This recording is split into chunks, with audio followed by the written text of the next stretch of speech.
मेरे प्रिय भाई और बहनों, हम जितना बाइबल पढ़ते जाएंगे उतना हमें अपने बारे में भी ज्ञान प्राप्त होता जाएगा। हम जितना बाइबल पढ़ेंगे उतना हमें ईश्वर के बारे में ज्ञान मिलेगा और उससे कई गुना ज़्यादा हमें अपने बारे में ज्ञान मिलता है। यही कारण है बाइबल पढ़ने वाले जब धीरे धीरे बाइबल पढ़ने लगते हैं उनका जीवन बदल जाता है, स्वभाव बदल जाता है। उनको इस बात का एहसास होता है कि मैं क्या था, क्या होना चाहिए, दूसरों के साथ मेरा कैसा बर्ताव होना चाहिए, ईश्वर मेरा कौन है। तो बाइबल पढ़ने से हमें न केवल ईश्वर का ज्ञान मिलता है, उससे कई गुना ज़्यादा हमें अपना ज्ञान मिलता है। उत्पत्ति ग्रंथ के अध्याय 1 वाक्य 27 में हम पढ़ते हैं कि ईश्वर ने हमें अपना प्रतिरूप बनाया है। कैसे बनाया है? उत्पत्ति ग्रंथ के अध्याय 5 वाक्य 1 में लिखा हुआ है, जब ईश्वर ने मनुष्य को बनाया तो उसने उसे अपना सदृश्य बनाया। कैसे बनाया? प्रज्ञा ग्रंथ के अध्याय 2 वाक्य 22 में लिखा हुआ है कि ईश्वर ने मनुष्य को अमर बनाया, उसने उसे अपना प्रतिरूप बनाया। कैसे बनाया? अपने प्रतिरूप। बोलिए हालेलुया, हालेलुया, हालेलुया, हालेलुया। और स्तोत्र ग्रंथ के अध्याय 8 वाक्य 6 से 9, स्तोत्र ग्रंथ के अध्याय 8 वाक्य 6 से 9 स्तोत्रकार कहता है कि तूने उसे स्वर्गदूतों से कुछ ही छोटा बनाया और सब कुछ को उसके अधीन कर दिया। ये आप और मेरे बारे में लिखा हुआ है। ईश्वर ने हमें स्वर्गदूतों से कुछ ही छोटा बनाया और उसने सब कुछ को हमारे अधीन कर दिया। आकाश और पृथ्वी पर जो कुछ है उसे सब कुछ को हमें अधिकार में कर लिया, हमारे अधिकार में कर लिया।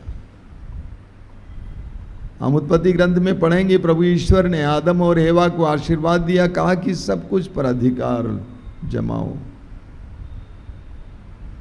हम पढ़ेंगे प्रवक्ता ग्रंथ के अध्याय 17 में उसके वाक्य 1 से 9 तक। बहुत ज़बरदस्त वचन है, मैं पढ़ता हूँ। प्रभु ने मिट्टी से मनुष्य को गढ़ा, उसने उसे अपना प्रतिरूप बनाया, वह उसे फिर मिट्टी में मिला देता है। उसने उसे अपने सदृश शक्ति प्रदान की। ध्यान दीजिएगा, ये आपके बारे में बताया जा रहा है। उसने उसे अपने सदृश शक्ति प्रदान की। उसने मनुष्यों की आयु की सीमा निर्धारित की और उन्हें पृथ्वी की सब वस्तुओं पर अधिकार दिया। उसने सब प्राणियों में मनुष्य के प्रति भय उत्पन्न किया और उसे सब पशुओं तथा पक्षियों पर अधिकार दिया। उसने मनुष्यों को बुद्धि, भाषा, आँखें तथा कान दिए और विचार करने का मन भी दिया।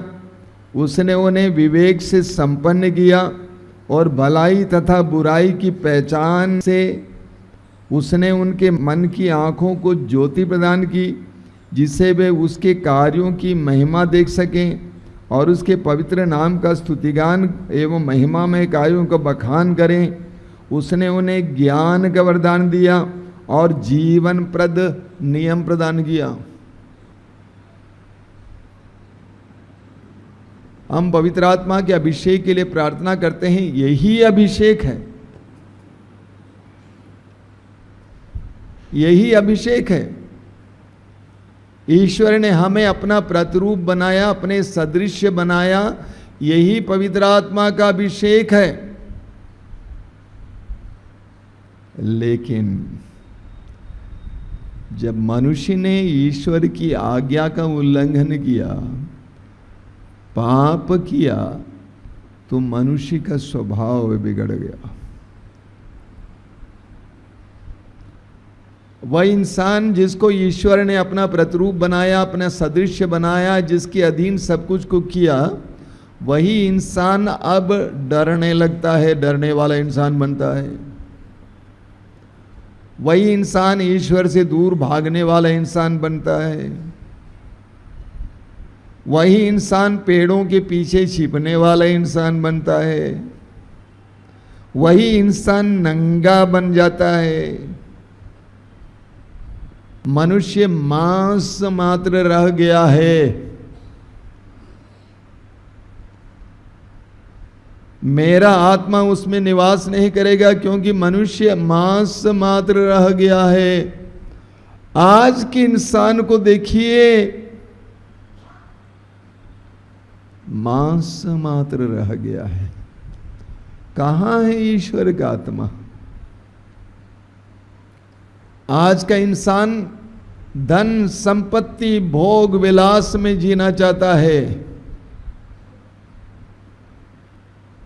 आज का इंसान भोजन, शरीर, शारीरिक फिटनेस के लिए जीना चाहता है। आज का इंसान वस्त्र, आभूषण, अलंकार और सौंदर्य की चाहता है।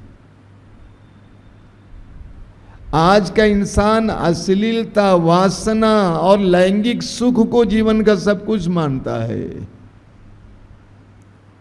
आज का इंसान ऐश, आराम, मनोरंजन को सब कुछ मानता है। आज का इंसान पद, अधिकार और अन्य चीजों को सब कुछ मानता है। कहां है ईश्वर का आत्मा? आपने मणिपुर के वीडियो देखा है? मैं जानता हूं कि आप लोग टीवी देखते हैं। टीवी में क्या सुनाई देगा, दिखाई देगा? आपने मणिपुर में जो आजकल हो रहा है, हुआ है पिछले 3 महीनों से, उसकी तस्वीरें देखेंगे, आप देख नहीं पाएंगे। इतनी डरावनी तस्वीरें। इंसान इंसानों को नंगा करके पीट पीट कर मार रहे हैं, मार डाल रहे हैं। पुरुष नारियों को नंगा करके उसके शरीर के अंग अंग को क्षत विक्षत कर कर मार डाल रहे हैं। ये मणिपुर की बात नहीं है, सारे विश्व की बात है। रूस और यूक्रेन के बीच का युद्ध अभी भी शांत नहीं हुआ है। महीनों से चल रहा है। हजारों लोग मार डाले गए हैं, ध्वस्त किए गए हैं सारी इमारत और बिल्डिंगें इत्यादि इत्यादि इत्यादि। आज का इंसान क्या हो गया है?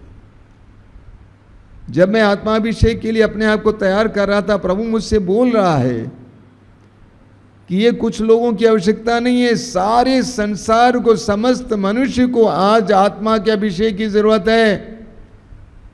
क्योंकि आज संसार मांस बन गया है।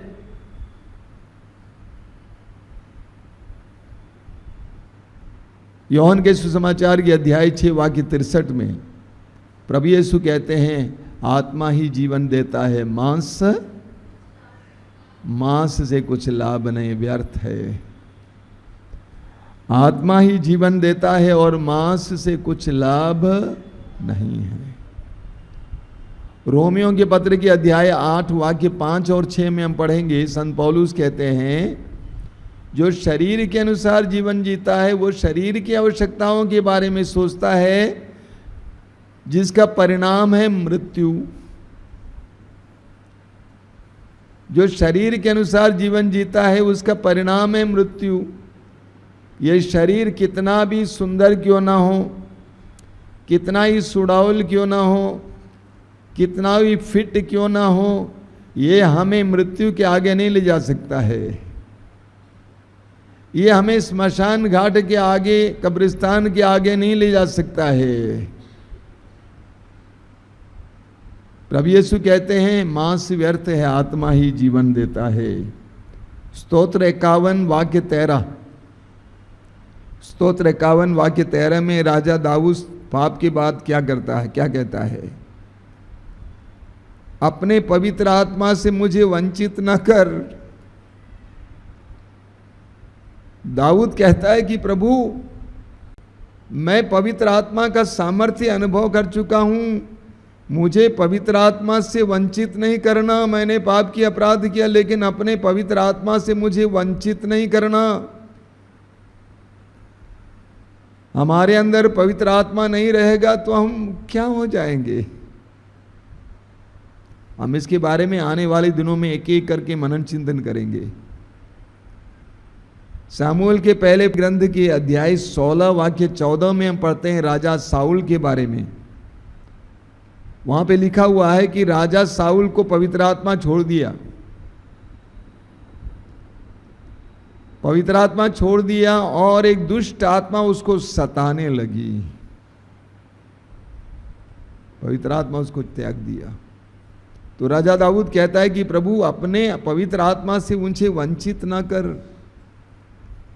पवित्र आत्मा का सानिध्य हमारे अंदर नहीं रहेगा तो हमारा जीवन बेकार हो जाएगा। इसलिए प्रभु कहते हैं जोएल के ग्रंथ के अध्याय 3 वाक्य 1 से प्रभु कहते हैं मैं उन दिनों में सभी शरीरधारियों पर अपना आत्मा उतारूंगा। उन दिनों में सभी शरीरधारियों पर अपना आत्मा उतारूंगा। यानी सभी शरीरधारियों को पवित्र आत्मा की आवश्यकता है। सभी शरीरधारियों को पवित्र आत्मा की आवश्यकता है। उत्पत्ति ग्रंथ के अध्याय 2 वाक्य 7 कितना सुंदर प्रतीक है। उत्पत्ति ग्रंथ अध्याय 2 वाक्य 7 में हम पढ़ते हैं कि प्रभु ईश्वर ने मिट्टी में से मनुष्य का पुतला बनाया और उसके नथनों में अपने प्राण वायु फूंक दिया। एक जबरदस्त प्रतीक है। ईश्वर ने उस मनुष्य के पुतले में प्राण वायु फूंक दिया। आगे लिखा हुआ है कि वह एक सजीव तत्व बन गया। इसलिए आप और मेरे लिए आवश्यक है कि ईश्वर हमारे अंदर अपने प्राण वायु फूकें। जब वो हमारे अंदर अपने प्राण वायु फूकेंगे तो हम फिर एक बार सजीव तत्व बन जाएंगे। योहन के सुसमाचार के अध्याय 20 वाक्य 22 में हम पढ़ते हैं सभी शिष्य यीशु की मृत्यु के बाद डर के मारे कमरे में बंद पड़े हुए थे और प्रभु यीशु पुनर्जीवित यीशु बंद कमरे में प्रवेश करते हैं। उसके बाद प्रभु ने उनसे कहा तुम्हें शांति मिले। उसके बाद प्रभु ने फूंक कर कहा पवित्र आत्मा ग्रहण करो। प्रभु ने पवित्र आत्मा फूंका। प्रभु ने फूंक कर कहा पवित्र आत्मा ग्रहण करो। आज हम सभी लोगों को उस फूंक की जरूरत है। प्रभु ईश्वर हमारे अंदर अपना आत्मा फूंक देगा तो हम सजीव तत्व बन जाएंगे, हम सही हो जाएंगे। बोलिए hallelujah, hallelujah, hallelujah, hallelujah, hallelujah, hallelujah, hallelujah. इस पवित्र आत्मा के अभाव में हम लोग निर्जीव बन जाते हैं, हम लोग पावरलेस बन जाते हैं, हम लोग सामर्थ्य रहित बन जाते हैं। लूकस के सुसमाचार के अध्याय 24 उसके वाक्य 49 में, लूकस अध्याय 24 वाक्य 49, जो लोग लिख सकते हैं आप लोग कापी और कलम स्टॉल से ले सकते हैं और ज़रूर लिखना। हम पढ़ते हैं लूकस के सुसमाचार के अध्याय 24 वाक्य 49 में, वहाँ लिखा हुआ है प्रभु ने शिष्यों से कहा तुम तब तक शहर में रहना जब तक कि तुम ऊपर की शक्ति से संपन्न ना हो जाओ। प्रभु यीशु अपने शिष्यों को जानते थे, वे कितने कमज़ोर थे, कितने दुर्बल थे। 3 साल उनके साथ रहने के बावजूद जब यीशु पकड़े गए थे सभी लोग उसको प्रभु को छोड़कर भाग गए। पेतरुस ने यीशु से कहा था कि मैं आपके लिए प्राण निछावर करने को तैयार हूँ, मैं आपके लिए मरने को तैयार हूँ। लेकिन जब ऐन मौका आया तो पेतरुस ने भी यीशु को छोड़ दिया। इसीलिए प्रभु ने कहा ऊपर की शक्ति से संपन्न हो जाओगे तब तुम सही हो जाओगे। तो हमें उस पवित्र आत्मा के फूंक की जरूरत है। मुझे भी जरूरत है, आपको भी जरूरत है, हम सबको आवश्यकता है, सारी मानव जाति को आवश्यकता है। और यहाँ आने वाले दिनों में हम लोग सिर्फ अपने लिए प्रार्थना नहीं करेंगे, सारी मानव जाति के लिए प्रार्थना करेंगे कि मनुष्य के लिए प्रार्थना करेंगे। मनुष्य क्या बन गया है। मैं यहाँ पर मंच पर बहुत सारी बातें बोल नहीं पाता हूँ, क्या विश्वास नहीं करेंगे कि मनुष्य कैसा जीवन जी रहा है। आज हमें पवित्र आत्मा के अभिषेक की जरूरत है। बोलिए hallelujah, hallelujah, hallelujah, hallelujah, hallelujah. Hallelujah. तो सवाल ये खड़ा होगा, पवित्र आत्मा के अभिषेक का मतलब क्या है? पवित्र आत्मा के अभिषेक का मतलब क्या है, ये जानना जरूरी है। देखिए, हिंदी में कुछ शब्द हैं, कृपा, अनुग्रह, आशीर्वाद, आशीष, अभिषेक। कृपा और अनुग्रह एक ही शब्द है जिसका अंग्रेजी में अनुवाद है ग्रेस। कृपा और अनुग्रह एक ही है, पर्यायवाची है। यानी ग्रेस जो ईश्वर अपनी ओर से हमें देता है, जिसके लिए हम योग्य नहीं हैं, कृपा है वो। आशीर्वाद मतलब ब्लेसिंग, आशीष। अलग अलग प्रकार का आशीर्वाद हो सकता है। बच्चे का आशीर्वाद दिया जिसके पास बच्चा नहीं है, एक अच्छे वर का आशीर्वाद दिया, अच्छे मौसम का आशीर्वाद दिया। अलग अलग प्रकार का आशीर्वाद होता है। आशीर्वाद और आशीष पर्यायवाचक है, एक ही है। अभिषेक दूसरी चीज है। तो अभिषेक का अर्थ क्या है, हम लोग इसके बारे में छोटे समय में, कम समय में मनन करेंगे। योहन के समाचार के अध्याय 3 में हम पढ़ते हैं कि निकोदेमुस प्रभु यीशु के पास अंधेरे में आते हैं शाम के समय, और प्रभु की तारीफ करते हैं, प्रशंसा करते हैं। तो उनकी बात को काट कर प्रभु यीशु ने क्या कहा, मैं आपसे कहता हूं, जब तक मनुष्य दोबारा जन्म नहीं लेता है तब तक वह स्वर्ग के राज को देख नहीं पाएगा। पवित्र आत्मा का अभिषेक ये दोबारा जन्म लेना है। निकोदेमुस समझ नहीं पाया। निकोदेमुस ने पूछा कि मैं तो बूढ़ा हो गया हूं, कैसे मैं दोबारा जन्म लूंगा? तो प्रभु ने समझाया वाक्य 6 में, जो देह से उत्पन्न होता है वह देह है, और जो आत्मा से उत्पन्न होता है वह आत्मा है। हाँ, प्रभु यीशु निकोदेमुस से कहते हैं कि मैं आपको शरीर में फिर एक बार जन्म लेने की बात नहीं कर रहा हूं। जो देह से उत्पन्न होता है वो देह है, जो आत्मा से उत्पन्न होता है वो आत्मा है। आपने जन्म लिया अपनी मां से, मां बाप से, ये शारीरिक जन्म है। और यहां तक कि आप में से अधिकतर लोग ईसाई हैं, ये भी शारीरिक जन्म का ही हिस्सा है।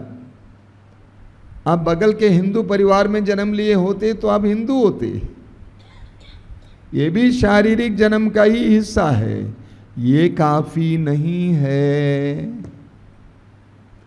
संडे मिसा में जाना, सर्विस में जाना, थोड़ी सी प्रार्थना बोलना, वचन पढ़ना काफी नहीं है। प्रभु यीशु कहते हैं आपको दोबारा जन्म लेना है।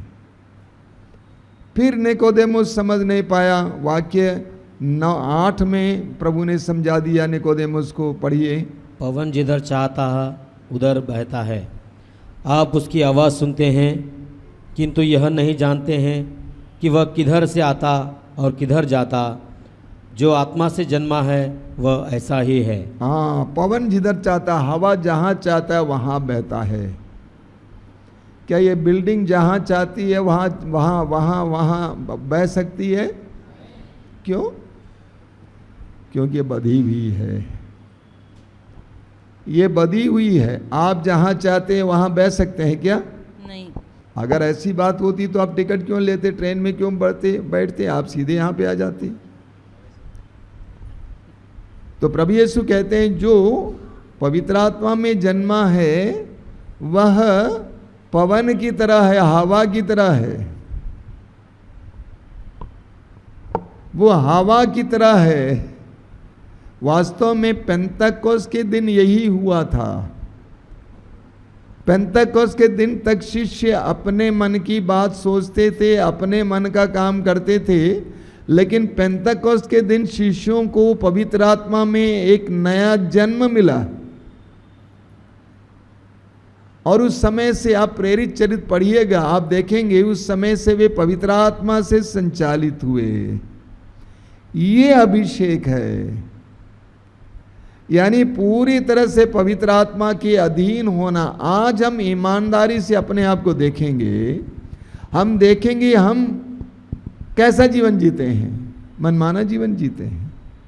मैं जो चाहता हूँ, मैं जो पसंद करता हूँ, लोग जो कहते हैं, लोगों को जो अच्छा लगता है, मुझे क्यों अच्छा लगता है, वही मैं करता हूँ।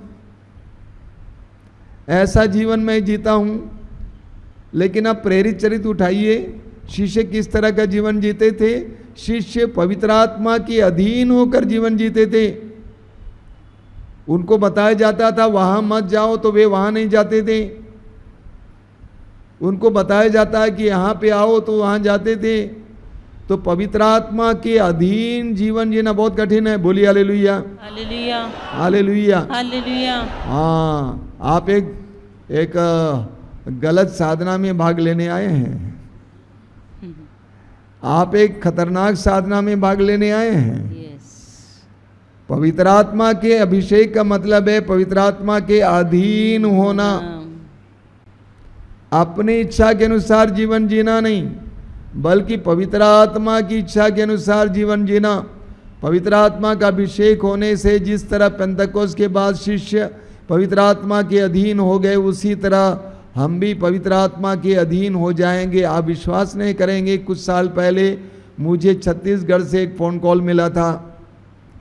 एक बहन अस्पताल में भर्ती थी, उसकी डिलीवरी का टाइम हो गया था और उसने मुझसे कहा कि स्वामी जी 4 दिन के बाद मेरी डिलीवरी होनी है, समय है नॉर्मल डिलीवरी के लिए, लेकिन डॉक्टर लोग बोल रहे हैं कि आज ही ऑपरेशन करना होगा वरना खतरनाक है।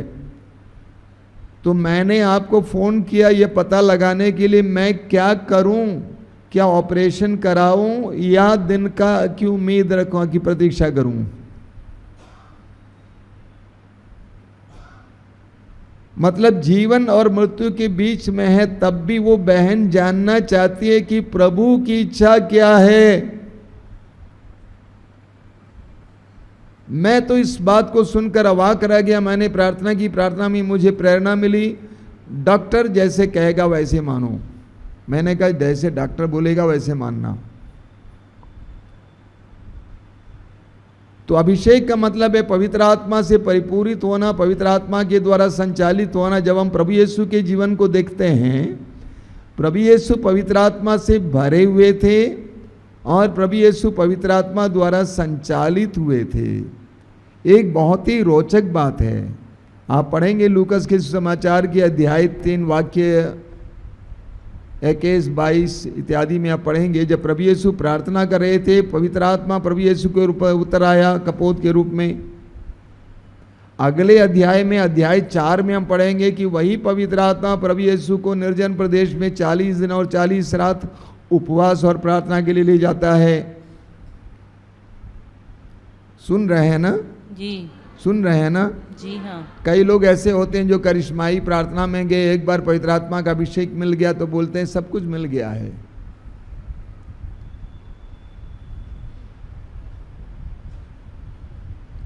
और भी अपना काम करना शुरू करते हैं। प्रभु यीशु के ऊपर कपोत के रूप में पवित्र आत्मा उतर आया था, एक मतलब ठोस रूप में उतर आया था। इसके बावजूद प्रभु ने 40 दिन और 40 रात प्रार्थना और उपवास में बिताया ताकि वह शैतान से लड़ें और शैतान पर अधिकार पाएं और पवित्र आत्मा के सामर्थ्य से भर जाएं, ताकि प्रभु शैतान के भ्रम में ना आए। तो प्रभु यीशु पवित्र आत्मा से भरे हुए थे और पवित्र आत्मा से संचालित थे। एक मसीही को, एक ईसाई को, एक विश्वासी को भी पवित्र आत्मा से भरा हुआ होना चाहिए और पवित्र आत्मा से संचालित होना चाहिए। अचानक प्रभु मुझे एक बात की याद दिला रहे हैं। कई साल पहले की बात है, हमारे क्रिस भक्तों में एक बहन बहुत प्रार्थना वाली है। उसका सबसे छोटा बेटा बहुत गंभीर रूप से बीमार पड़ गया, करीब 2-2.5 साल का था। एक अस्पताल में ले गई थी और अस्पताल में पानी चढ़ाया गया, दवा दी गई। डॉक्टर ने कहा कि रात भर बीतने दीजिए तब मैं बताऊंगा कैसा है। रात में उसको रखा हुआ था और वो नारी रात भर प्रार्थना करती रही। अगले दिन सुबह वो बच्चा जो है वहाँ पे खेलने लगा चारों ओर। जब डॉक्टर आया तो डॉक्टर ने पूछा कि ये वही बच्चा है? तो उसने कहा हाँ। तब तो दवा ने बहुत अच्छा काम किया। बहन ने कहा दवा ने काम नहीं किया, मेरे प्रभु ने काम किया। दवा ने काम नहीं किया, मेरे प्रभु ने काम किया। अब डॉक्टर ने पूछा कि अरे तेरा प्रभु अगर चाहता था तो इसको बीमार क्यों होने दिया? तो उस नारी ने क्या कहा मालूम? ताकि आप भी जाने कि मेरे प्रभु में शक्ति है। बोलिए हालेलुया। पवित्र आत्मा से संचालित जीवन। Hallelujah, hallelujah, hallelujah, hallelujah, hallelujah. Hallelujah. Lucas का सुसमाचार अध्याय 24 वाक्य 49 अभी मैंने आपसे कहा। लूकास अध्याय 24 वाक्य 49 में प्रभु कहते हैं, जब तक तुम आत्मा के ऊपर की शक्ति से संपन्न ना हो जाओ तब तक शहर छोड़कर नहीं जाना। जब तक ऊपर की शक्ति से संपन्न ना हो जाओ। हमारी नीचे की शक्तियां शिथिल हो जाएंगी, टूट जाएंगी। नौकरी है चली जा सकती है, बुद्धिमान है चली जा सकती है बुद्धि, प्रतिभाएं टूट सकती हैं, लेकिन ऊपर की शक्ति यानी पवित्र आत्मा की शक्ति, सामर्थ्य की शक्ति, वो कोई तोड़ नहीं सकता है। हमें पवित्र आत्मा के सामर्थ्य से भरना है मेरे भाई और बहनों। मेरे कमरे में विशेष करके इस ऑनलाइन कार्यक्रमों के जरिए बहुत सारे लोग आते हैं, एक एक परिवार, हर रोज कोई ना कोई परिवार दूर दूर से आता है। एक तरह से पारिवारिक काउंसलिंग चल रहा है, पूरा परिवार कमरे में आता है, बातचीत करते हैं। ऐसी कहानियां मेरे सामने आई, आप विश्वास नहीं करेंगे। ऊपर से गिरे हुए नीचे। एक दंपति आए थे बहुत दूर से। पति ने कहा कि आप जानते हैं मैं बहुत बड़ा कारोबार चलाता था अपने शहर में, आईजी, एसपी ये सब लोग मेरे मित्र थे। मेरे कई ट्रकें चलती थी, मेरे पास 4-4 कारें थी, लेकिन आज पेट पालन के लिए हम एक छोटा सा ढाबा चला रहे हैं। सारी शक्तियां शिथिल हो जा सकती हैं पल भर में, समय नहीं लगता भैया। लेकिन ऊपर की शक्ति, पवित्र आत्मा की शक्ति शिथिल नहीं हो सकती है। शिष्य दुर्बल लोग थे, कमजोर लोग थे, लेकिन जब उनको पवित्र आत्मा का सामर्थ्य मिला, हाँ बाप रे बाप, इतने सामर्थ्यवान हो गए। वही पेतरुस जो एक साधारण सी नारी के सामने यीशु को स्वीकार करने से इनकार किया, चूक गया, वही पेतरुस अब यरूशलेम मंदिर में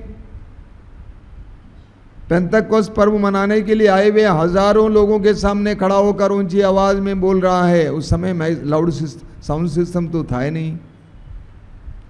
3000 लोगों ने प्रभु को ग्रहण किया, यानी सुनने वाले हजारों लोग थे। चिल्ला चिल्ला कर बोला, सामर्थ्य आ जाता है, शक्ति आ जाती है। ये अभिषेक है। अभिषेक हमारे अंदर क्या करता है? अभिषेक हमारे अंदर क्या करता है? हम उत्पत्ति ग्रंथ के अध्याय 39 में पढ़ेंगे। आगे पीछे भी आप पढ़िएगा यूसुफ के बारे में। याकूब का सबसे छोटा बेटा यूसुफ, उसके अन्य भाइयों के द्वारा वो बेचा जाता है गुलाम के रूप में। याकूब का बेटा यूसुफ गुलाम बन जाता है। गुलाम बनकर वह मिस्र देश पहुंच जाता है। उस अध्याय में बार बार आप पढ़ेंगे, यूसुफ जहां कहीं भी जाता था उसको सफलता मिलती थी, क्योंकि प्रभु उसके साथ था। प्रभु उसके साथ था। बोलिए hallelujah, hallelujah, hallelujah, hallelujah. Yusuf जहां कहीं भी जाता था उसको सफलता मिलती थी, यहां तक कि जब जेल गया वहां पर भी उसको सफलता मिली। वो पोटीफर के यहाँ काम कर रहा था, गुलाम था, काम कर रहा था। यूसुफ के कारण प्रभु ने उस परिवार को भी आशीर्वाद दिया। यूसुफ जहां कहीं भी जाता था उसको सफलता मिलती थी, क्योंकि प्रभु उसके साथ था। इसको हम पवित्र आत्मा का अभिषेक कहते हैं, प्रभु का सानिध्य साथ रखना और रहना। मां मरियम से स्वर्गदूत ने कहा, प्रभु आपके साथ है। मां मरियम पवित्र आत्मा के अभिषेक में थी। ये प्रभु का सानिध्य हमारे साथ रहना और उसका एहसास रखना और उस एहसास में जीवन जीना, ये पवित्र आत्मा का अभिषेक है। बोलिए hallelujah, hallelujah, hallelujah, hallelujah, hallelujah, hallelujah, hallelujah. Hallelujah. न्यायकर्ताओं के ग्रंथ के अध्याय 13, 14, 15, 16, वहां पर हम सैमसन के बारे में पढ़ते हैं। सैमसन एक नाजीर था जो ईश्वर के लिए समर्पित, और सैमसन के अंदर पवित्र आत्मा का सामर्थ्य था। सैमसन के अंदर पवित्र आत्मा का सामर्थ्य उतरता था और उस सामर्थ्य के द्वारा वो दुश्मनों से लड़ता था। वचन में लिखा हुआ है, एक गदही के जबड़े की हड्डी से सैमसन ने 1000 सैनिकों को मार गिराया। किस चीज से? जबड़े की हड्डी कितनी बड़ी होती है? छोटी सी। जबकि लोग तलवार लेकर आए थे, लेकिन सैमसन ने एक गदही की जबड़े की हड्डी से 1000 सैनिकों को मार गिराया। सैमसन के अंदर शारीरिक शक्ति उत्पन्न होती थी पवित्र आत्मा की गर्मी के द्वारा, अभिषेक के द्वारा। हम राजा साउल के बारे में पढ़ते हैं शमूएल का पहला ग्रंथ अध्याय 10 वाक्य 6 और 9 में। शमूएल का पहला ग्रंथ अध्याय 10 वाक्य 6 और 9 में कि पवित्र आत्मा के उतरने से साउल एक नई सृष्टि बन गया, एक नया व्यक्ति बन गया, उसका स्वभाव बदल गया अंदर से। तो पवित्र आत्मा का अभिषेक मिलने पर हमारा स्वभाव बदल जाएगा। अगर हम स्वार्थी थे, हम इस पर मन करेंगे आज शाम को, अगर हम स्वार्थी थे, हम लोग दूसरों के बारे में सोचने वाले होंगे, हमारा स्वभाव बदल जाता है। इसको हम पवित्र आत्मा का अभिषेक कहते हैं। पवित्र आत्मा के अभिषेक के द्वारा हमारे जीवन में परिवर्तन आता है। शमूएल का पहला ग्रंथ अध्याय 16 और 17 में आप राजा दाऊद के बारे में पढ़ेंगे। शमूएल का पहला ग्रंथ अध्याय 16-17 में राजा दाऊद को शमूएल ने इस्राएल के राजा के रूप में अभिषेक दिया। वाक्य 13 में पढ़ेंगे, 16-13। तो पवित्र आत्मा सामर्थ्यपूर्ण ढंग से उसके ऊपर उतर आया। अगले अध्याय में वाक्य 17 में आप पढ़ेंगे, दाऊद ने उसी सामर्थ्य से एक चिकने पत्थर से गोलियत जैसे बहुत बड़े पराक्रमी सैनिक को मार गिराया। पवित्र आत्मा का अभिषेक देखिए, दाऊद जहां भी जाता था उसको सफलता मिलती थी। कई लोग बोलते हैं कि हम कुछ भी करते हैं सफलता नहीं होती है। मतलब आपके अंदर पवित्र आत्मा की क्रियाशीलता और अभिषेक की कमी है। प्रार्थना करो, पैसा मत मांगो, धंधा मत मांगो, पवित्र आत्मा के अभिषेक के लिए प्रार्थना करो। पवित्र आत्मा का अभिषेक आएगा। जैसे यूसुफ को हर जगह सफलता मिलती थी, उसी तरह आप जहां भी हाथ रखेंगे वहां पर आशीष होगी। आप जो कुछ शुरू करेंगे वहां पे आशीष होगी।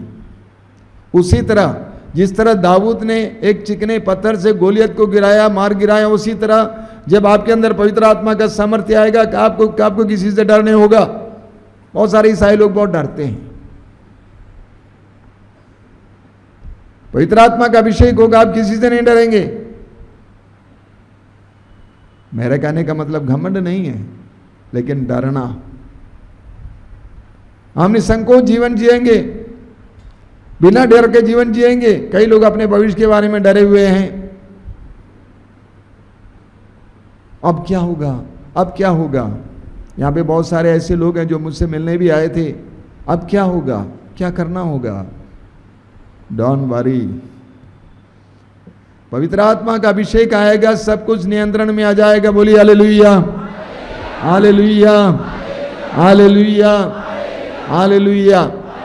लूकस का समाचार अध्याय 1 वाक्य 35, माता मरियम के बारे में लिखा हुआ है। माता मरियम से स्वर्गदूत कहता है कि आप पवित्र आत्मा आप पर छा जाएगा, उसकी शक्ति की छाया आप पर छाई रहेगी, और आज जो आपसे उत्पन्न होंगे वो पवित्र होंगे और ईश्वर का पुत्र कहलाएंगे। जब हमारे अंदर पवित्र आत्मा का अभिषेक है, हमारे अंदर से पवित्रता निकलेगी। हमारी जुबान से पवित्र बातें निकलेंगी, गंदी बातें नहीं निकलेंगी। हमारी आंखें गंदगी नहीं ढूंढेंगी। जब पवित्र आत्मा का अभिषेक है तो आप कभी भी अश्लीलता में डूब नहीं सकते। कभी कदार आपको आपका प्रलोभन हो सकता है, लेकिन आप उसमें डूब नहीं पाएंगे। अगर आपको पवित्र आत्मा का अभिषेक मिलेगा तो आप गंदे रिश्ते में जी नहीं पाएंगे, क्योंकि वो गंदा रिश्ता आपको इतना दुखी बना देगा, क्योंकि आपके अंदर पवित्र आत्मा का अभिषेक है। आप बेईमानी कर नहीं पाएंगे, आप झूठ बोल नहीं पाएंगे चाहते हुए भी। अगर बोल भी दें, बाद में जाके बोलेंगे मैंने जो कहा था वो झूठ है। तो पवित्र आत्मा का अभिषेक हमारा व्यक्तित्व बदल देता है। मामरियम से कहा कि जो आपसे उत्पन्न होंगे पवित्र होंगे। मामरियम को पवित्र आत्मा का अभिषेक मिल गया। अचानक उसको एलिजबेथ की याद आई कि बेचारी एलिजबेथ, उसको मेरी आवश्यकता है, मैं जाऊंगी, और उसकी सेवा करने के लिए चली जाती है। कई लोग सोचते हैं मुझे पवित्र आत्मा का अभिषेक मिला है, मैं बड़ा हूँ। ऐसा नहीं करना, ठीक है? मैं दोपहर को इसके बारे में बताऊंगा। सभी लोग मेरी सेवा करेंगे, मेरा पैर छुओ।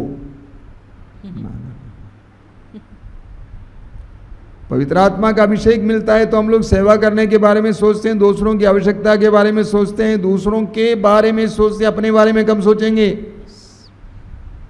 बोलिए hallelujah, hallelujah, hallelujah, hallelujah, hallelujah, hallelujah, hallelujah. Hallelujah. बिना अभिषेक के क्या होता है? अगर हमारे अंदर अभिषेक ना हो तो क्या होगा? एक जबरदस्त आजकल शायद पाठ चल रहा ना गणना ग्रंथ से बाइबल में, इसमें मिस्सा में जी, इस्राएली लोग, मूसा ने कुछ लोगों को भेजा कनान देश के बारे में पता लगाने के लिए, क्योंकि ना मूसा को मालूम था ना किसी को मालूम था कि कनान देश क्या चीज़ होती है। क्योंकि 430 साल पहले याकूब अपने पुत्र पौत्रों के साथ मिस्र आए थे।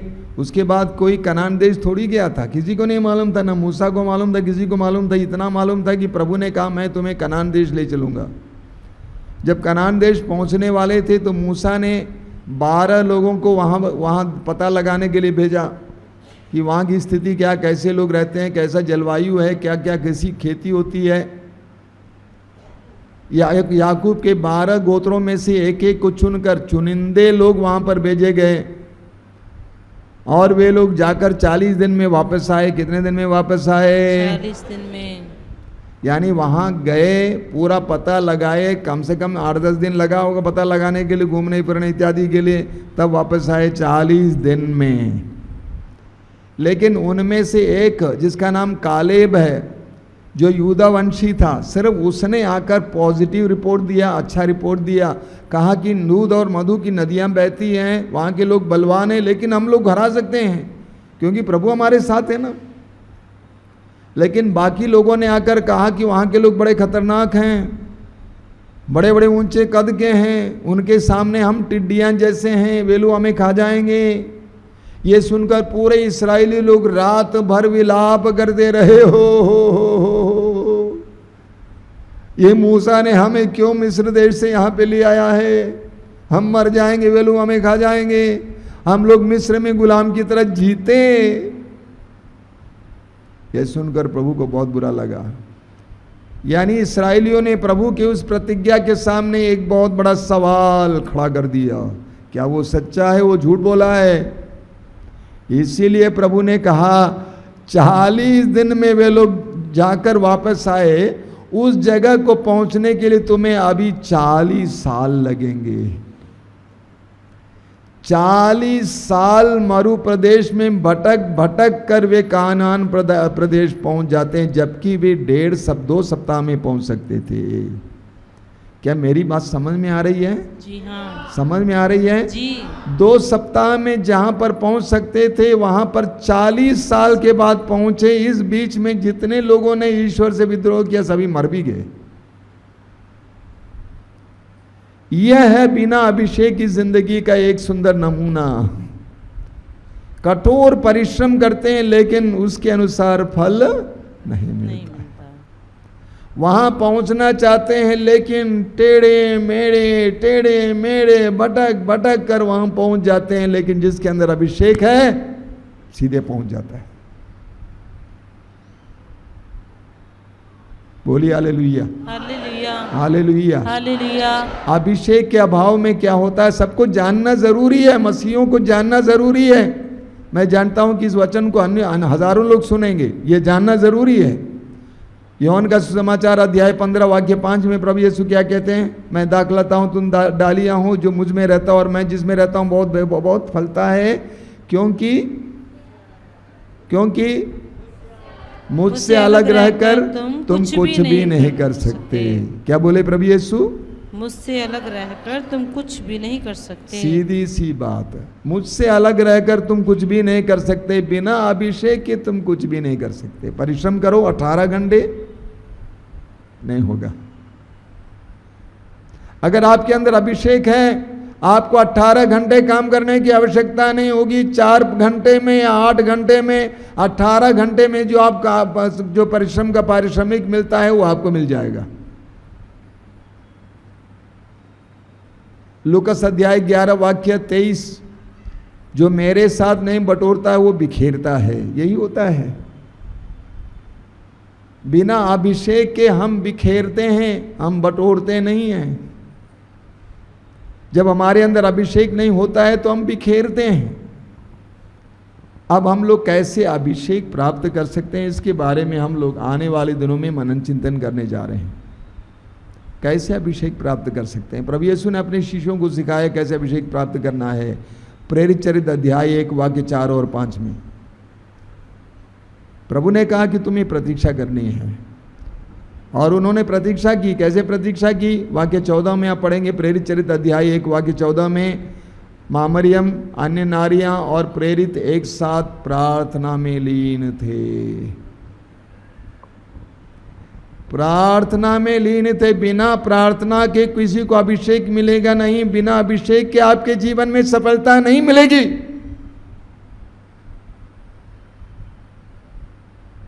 अपने जिद छोड़ दो, हम चर्च नहीं जाएंगे, हम ये नहीं करेंगे, हम प्रार्थना नहीं करेंगे। जिद छोड़ दो, अच्छे इंसान की तरह जीवन जियो। मैं सब लोगों से बोलता हूं बिना प्रार्थना का कोई काम नहीं है। सॉरी, मेरे पास आके बकवास नहीं करना। प्रार्थना नहीं करते हो तो बकवास नहीं, आउट। प्रार्थना के द्वारा प्रभु के साथ हम जुड़ेंगे तो प्रभु के चिन्ह और चमत्कार हमारे जीवन में प्रकट हो जाएंगे। अभिषेक आएगा, सब कुछ नियंत्रण में हो जाएगा। आइए हम प्रार्थना करें, आंखें बंद करें, अपने दिल में पवित्र आत्मा से बोलिए कि पवित्र आत्मा मुझे तेरी ज़रूरत है। मैं जान गया मेरी समस्याओं का क्या कारण है। मैं जान गया कि मेरी समस्याओं का कारण, मेरे परिवार की समस्याओं का कारण आत्मा के अभिषेक की कमी है। हे पवित्र आत्मा, मुझे तेरी जरूरत है, मुझे तेरे अभिषेक की जरूरत है। पवित्र आत्मा, बिना तेरे अभिषेक के मैं कुछ नहीं कर सकता हूं। मैं भी कभी कभी इस्राएलियों की तरह हूं, भटकते रहता हूं, परिश्रम करता हूं, लेकिन फल नहीं मिलता है, क्योंकि मेरे अंदर तेरी उपस्थिति की कमी है। यूसुफ जहां कहीं भी जाता था उसको सफलता मिलती थी, क्योंकि तू उसके साथ था। हाँ प्रभु, मुझे अभिषेक चाहिए, मुझे अभिषेक चाहिए, मुझ पर दया कर।